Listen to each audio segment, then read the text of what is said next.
வணக்கம். இது KR YouTube channel. 2 நாளைக்கு முன்னம் இந்த மீன் தொட்டி எப்படி பராமரிக்கிறது, அந்த கழிவுகள் தண்ணி வந்து கலங்காமல் எப்படி அந்த கழிவுகளை கீழே படிய வைக்கிறது, அந்த டேங்க் கிளீனரை வச்சு எப்படி தொட்டியை சுத்தம் பண்ணுறதுன்ற மாதிரி ஒரு வீடியோ முன்னோட்டத்தினை நான் 2 நாளைக்கு முன்னம் பதிவிட்டிருந்தேன். அது சம்மந்தமான முழு வீடியோ போடுறோன்னு சொல்லி இன்றைக்கு அந்த வீடியோ தான் நீங்கள் வந்து இந்த சேனலில் வந்து பார்க்க போகிறீங்க. இதில் வந்து முழுக்க இது ஒரு பயனுள்ள வீடியோ. நீங்கள் இந்த வீடியோ முழுமையாக பார்த்தா தான் இது இந்த எப்படி செய்கிறதுன்ற வழிமுறை உங்களுக்கு விளங்கும். அதனூடாக நீங்கள் செய்து ஒரு பயனடையக்கூடிய மாதிரி இருக்கும். தயவுசெய்து வீடியோ வந்து முழுமையாக பாருங்கள். இது இந்த முழு விவரங்களை நான் இதில் ஓடுறபடி உங்களுக்கு தந்து கொண்டு வரேன். இதை வீடியோ வந்து நீங்கள் தொடர்ச்சியாக பார்த்து கொண்டே வாங்க. எல்லாமே பயனுள்ள வீடியோவாக தான் இருக்கும். முதல்ல வந்து நாங்கள் தொட்டியின் சைஸை வந்து நாங்கள் சரி பார்க்கணும். தொட்டியின் அகலம் வந்து 16 இன்ச்சு இருக்குது. இது வந்து இந்த தொட்டி நான் 16 இன்ச்சில் செய்திருக்கிறேன். தொட்டி நாளம் வந்து பார்த்திங்கன்னா 16 இன்ச்சு. அதே மாதிரி அகலம் வந்து பார்த்திங்கன்னா 36 இன்ச்சில் இருக்குது. தொட்டியின் அகலம் வந்து 36 இன்ச்சு. அப்போ இந்த அகலத்தை முதல் நாங்கள் அளவு எடுத்து வச்சு கொண்டு தான் அடுத்த கட்டமாக அதே மாதிரி உயரம் 17.5 இன்ச்சு இருக்குது. உயரம் வந்து 17.5 இன்ச்சு. அப்போ இந்த சைஸுக்கு தான் நாங்கள் இந்த நெட் வைக்க போகிறோம். இப்போ மற்றது வந்து என்ன உயரத்துக்கு நெட் வைக்க போகிறோம்னு பார்த்தீங்கன்னு சொன்னால், மீன் தொட்டியின் அடிமட்டத்திலேருந்து 4 இன்ச்சு உயரத்துக்கு தான் அந்த நெட்டின் உயரம் இருக்கணும். நாங்கள் உள்ளே வைக்கிற நெட் வந்து 4 இன்ச்சு உயரத்துக்கு இருக்கணும். அதை விட குறைய இருக்கக்கூடாது. சரி, அடுத்த கட்டமாக வந்து இந்த நெட்டை உள்ளுக்குள்ளே வைக்கிறதுக்கு அதை எப்படி ரெடி பண்ணுறதுன்னு தான் தொடர்ச்சியாக வந்து பார்க்க போகிறோம். பார்த்திங்கன்னா இதான் அந்த நெட்டு வந்து இதை வந்து பொதுவாக கோழிக்கூடு நெட்டுன்னு சொல்லுவோம். இது பச்சை பிளாஸ்டிக் ஒரு கப் பண்ணியிருக்கும். எல்லா கடையிலையும் இது காட்வியார் எல்லாத்துலேயும் இது பண்ணக்கூடிய மாதிரி இருக்கும். இது வந்து எங்களை தேவைக்கேற்ற மாதிரி இதை வந்து மடித்து நாங்கள் அந்த எங்களுக்கு தேவையான உருவங்களை செய்து கொள்ளலாம். ஒரு கூடு செய்யணும்னா செய்யலாம், பட்டியாக மடிக்கலாம். அப்படியே விரும்பின மாதிரி இந்த நெட்டை வந்து நாங்கள் மடித்து எல்லாம் செய்கிறதுக்கு ஏற்ற மாதிரி அது ஒரு வளையக்கூடிய தன்மை, மடியக்கூடிய தன்மை இருக்கும். இந்த நெட்டை தான் வந்து நாங்கள் இதை வந்து கட் பண்ணுறதுக்கு நீங்கள் வேணும்னு சொன்னால் இந்த மாதிரி பொடி வட்டிப்பாக வைக்கலாம். அப்படி அதை உங்கள்கிட்ட இல்லைன்னு சொன்னால் இந்த கட்டிங் குரடைன்னு சொல்லுவாங்க. இது வந்து இந்த கட்டிங் குரடை, இந்த கட்டிங் குரடை இருக்குது. இதாலே நீங்கள் கட் பண்ணலாம். அப்படி இது உங்களோட இல்லைன்னு சொன்னால் பழைய கத்திரிக்கோள் இருக்கும். பார்த்திங்கன்னா பழைய கத்திரிக்கோள், கொஞ்சம் பெரிய கத்திரிக்கோள், அதெல்லாம் கூட இந்த நெட்டை வெட்டக்கூடிய மாதிரி இருக்கும். இதுக்கு பிறகு வந்து அந்த மீன் தொட்டியின் நீளம் எடுக்கணும். நாங்கள் 36 இன்ச்சு இருந்தேன்னு சொன்னால் அதோடு சேர்த்து 8 இன்ச்சு கூட எடுக்கணும். அப்போ தான் அந்த 2 பக்கத்துக்கு 4 இன்ச்சு நாங்கள் மடிக்க வந்து அளவு சரியாக வரும். அப்போ 36 இருந்தால் 8 இன்ச்சு கூட எடுக்கணும்.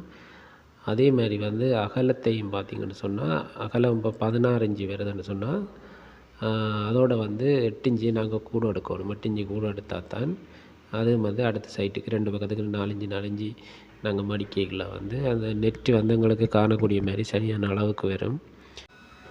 இப்போ வந்து பாருங்கள், நான் உங்களுக்கு எல்லா சொன்ன அளவுகளும் சொன்ன மாதிரியே ஒரு நெட் ரெடி பண்ணின நெட் நான் வந்து உங்களுக்கு காட்டுறேன். நான் இது பாருங்கள், எல்லா பக்கத்துக்குமே அந்த சைட் பக்கம் வந்து மடிச்சிருக்கு. அப்படியே சுத்த வர பார்த்தா 4 இன்ச்சு அளவு இது சரியாக இருக்கும். இதைத்தான் நான் வந்து திருப்ப சொன்னேன் உங்களுக்கு. இந்த உயரம் வந்து சரியாக இருக்கணும். அப்போ தான் அந்த உள்ளே வர்ற மீன் வந்து கீழுக்கு வந்து ஓடி திரிகிறதுக்கும் அது வந்து சரியாக சுவாசிக்கிறதுக்கும் அதுக்கு போதிய அளவு இடம். அதோடு வந்து பாருங்கள், இன்னும் ஒரு நடுவில் வந்து நாங்கள் முக்கியமான ஒரு வேலைன்னு செய்யணும். இன்னும் ஒரு துண்டு நெட்டு 4 இன்ச்சு உயரத்துலேயே இன்னும் ஒரு துண்டு நெட் எடுத்து இப்படி அதில் பட்டி மாதிரி மடித்து அந்த நெட்டை வந்து மேல் நெட்டோட வந்து அதில் ஃபிட் பண்ணணும். நெட்டை வந்து நாங்கள் வெட்டைக்க அதில் வர கம்பியை வச்சு அந்த நெட்டை வந்து மடித்து அதில் லொக் பண்ணி நிப்பாட்டக்கூடிய மாதிரி இருக்கும். அதை நீங்கள் வெட்டி பார்க்க உங்களுக்கே விளங்கும். அப்படியே சுற்றி வரவே லொக் பண்ணலாம். இந்த நடுவில் வந்து ஒரு 6 இன்ச்சு நீளம் 6 இன்ச்சு அகலத்தில் வந்து அந்த பட்டி இருக்கணும். ஓகே, இப்போ அடுத்த கட்டமாக அப்படி இதை தொட்டிக்குள்ளே வச்சு மீனை விடுறேன்றது சொல்லித்தான் பார்க்க போகிறோம். முதல் கட்டமாக ஒரு ட்ரையாங்கிள் மீனை விட போகிறோம். அதாவது இந்த ஊத்த தண்ணி மீனுன்னு சொல்லுவாங்க. இது வந்து கொஞ்சம் நல்ல பெரிய சைஸில் இருக்கிறது நல்ல மீனுன்னு சொன்னால் அப்போ தான் அந்த கழிவுகளை வந்து அதை க்ளீன் பண்ணக்கூடிய மாதிரி இருக்கும். கொஞ்சம் பெரிய சைஸில் இருக்கிறது நல்ல. மற்றது 1க்கு மேற்பட்ட மீன் விடலாம், 2 விடலாம், 3 விடலாம். கொஞ்சம் பெரிய சைஸில் இருந்தால் நல்லா. தொட்டியின் சைஸுக்கு ஏற்ற மாதிரி நீங்கள் இதுக்குள்ளே மீனை விடலாம். இது 3 அடி தொட்டி என்னபடியாக நான் வந்து பெரிய சைஸில் இருக்கிற நல்ல பெரிய சைஸ் இது கிட்டத்தட்ட ஒரு 6 இன்ச்சு நீளத்தில் இருக்கும். அதால் கீழுக்கு வந்து 2 மீன் விட போகிறோம். தண்ணி விடையில்லை, வெறும் தொட்டியாக தான் கிடக்கு. இதுக்கு முதல்ல அந்த மீனை விட்டுருக்கோம். இதுக்கு மேலே தான் நெட்டை வைக்க போகிறோம். அப்போ நான் 2 மீன் இதுக்குள்ளே விடுறதுக்கு ஏற்ற மாதிரி செய்திருக்கிறேன். 2 மீன் இப்போ முதல் கட்டமாக விட்டுருக்குறோம். இனி இதுக்கு மேலே வந்து நெட்டை வைக்க போகிறோம். அப்போ நெட்டை எப்படி வச்சு அந்த மீனை எப்படி செட் பண்ணுறதுன்றதை பார்க்கலாம். நெட்டு வந்து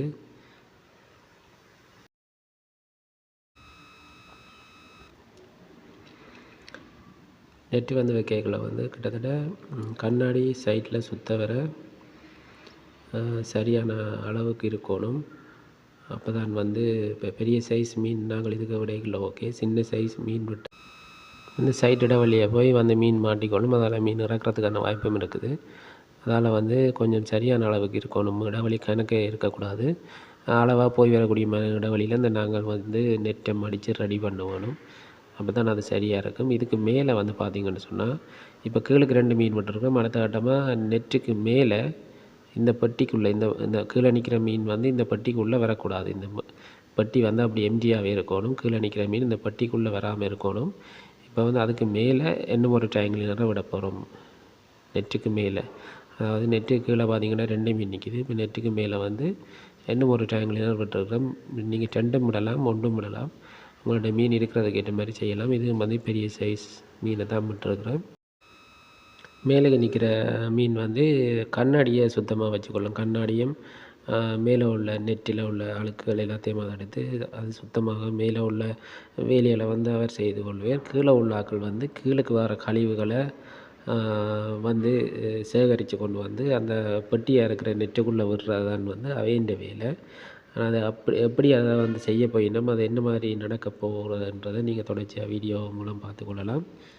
இப்போ இந்த தண்ணியெல்லாம் விட்டாச்சு. இந்த தொட்டியில் வந்து பார்த்திங்கன்னு சொன்னால் பெரிய அளவில் கழிவை வெளிவிடுற மீன் தான் விடப்போகிறோம். அதாவது வந்து பெரிய சைஸில் 7 இன்ச்சு 8 இன்ச்சு சைஸில் இருக்கிற ஒஸ்கார் மீனை வந்து இதுக்குள்ளே விட போகிறோம்.